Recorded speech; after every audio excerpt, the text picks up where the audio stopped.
All right, let's dive into a really fascinating historical puzzle. How in the world did a religion built on peace and humility manage to win over the fiercest warrior societies in early medieval Europe? You know, the Vikings, the Goths, the Franks. The answer is definitely not what you think, and it kind of rewrites a whole chapter of history we thought we knew.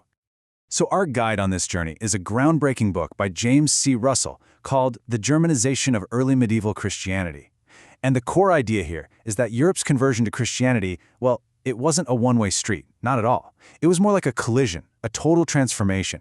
It's the story of how a religion had to completely change its DNA just to survive. And this really is the million-dollar question, right? On one hand, you have a faith that literally preaches turn the other cheek. On the other, you have these cultures that glorify the heroic warrior, where dying in battle is the ultimate goal. So how do you possibly bridge a gap that wide? The answer is the key to understanding, well, the next 1,000 years of European history. Okay, so first up, a clash of worlds. To really get what happened, we have to understand just how fundamentally different these two belief systems were. I mean, we're talking about two totally incompatible ways of looking at life, death, and what it all means. Now, this is where it gets really interesting. The book makes this crucial distinction. Early Christianity was what he calls world-rejecting. Its main focus was on salvation in the next life, an escape from the pain and suffering of this world. But the Germanic religions, they were world-accepting.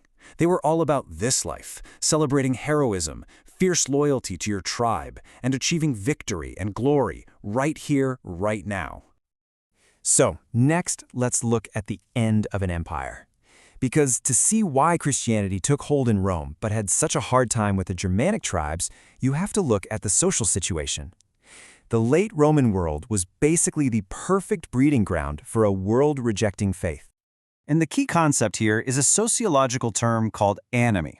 It sounds complicated, but it's pretty simple.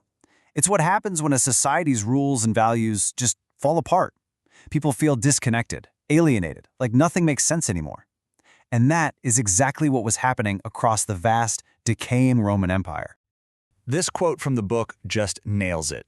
If you're living in the crumbling Roman Empire, feeling lost and hopeless, a religion that promises you a better deal in the afterlife, that's an incredibly powerful message.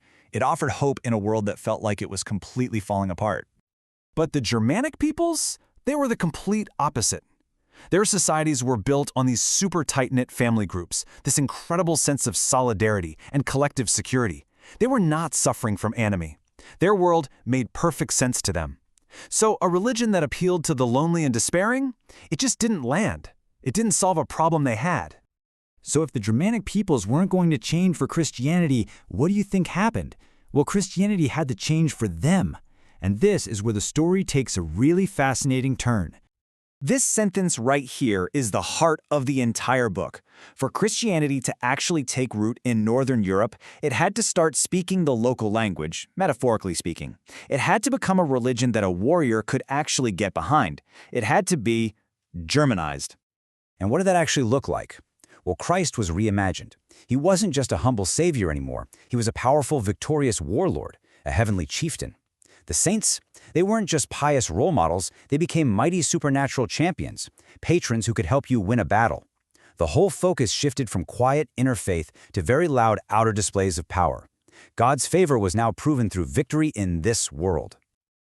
And this story perfectly illustrates the new strategy. Get this, the missionary St. Boniface, he didn't win over the Germans by having a nice debate about theology, no way. He walked right up to a massive oak tree that was sacred to their god, Thor, and he chopped it down in front of everybody. When Thor didn't immediately strike him dead with a lightning bolt, it was a public demonstration of superior power. Now that was a language the Germanic tribes understood perfectly. And this transformation wasn't a small thing. It literally created the new faith of Europe. Let's take a look at how this new warrior-friendly religion didn't just survive, but went on to define the continent for a millennium. This timeline really shows you the incredible staying power of this Germanized Christianity. I mean, from the founding of the Holy Roman Empire, which was this perfect fusion of Germanic kingship and Christian authority, all the way to the Crusades, which is really the ultimate expression of holy war, this worldview absolutely dominated Europe. In fact, the author argues its influence only symbolically came to an end in the 1960s with the Second Vatican Council. And this wasn't just about what people believed in church on Sunday. It changed everything. The warrior code of chivalry, the entire structure of feudalism, the very idea of a holy crusade, and even the obsession with saints' relics as sources of supernatural power, all of these things that we think of as medieval grew directly out of this unique mashup of Christian and Germanic values. So you might be thinking, okay, that's interesting ancient history, but why does it matter today? Well, because this fundamental challenge, what happens when two cultures meet, is a story that's still playing out all over the world. You know, the book makes this brilliant point that Christian missionaries today, whether they're in parts of Africa or in Japan, are facing the exact same dilemma. How much of your belief system is absolutely essential, and how much can you adapt to fit a new culture without losing the whole point? The very same questions that St. Boniface had to figure out are still being debated right now. And that really leaves us with one final big question to think about. When a powerful idea, whether it's a religion, an ideology, whatever, moves into a new culture, it's never a simple takeover. It's always a negotiation, a transformation for both sides. And it really forces us to ask, in any cultural exchange, who is really converting whom?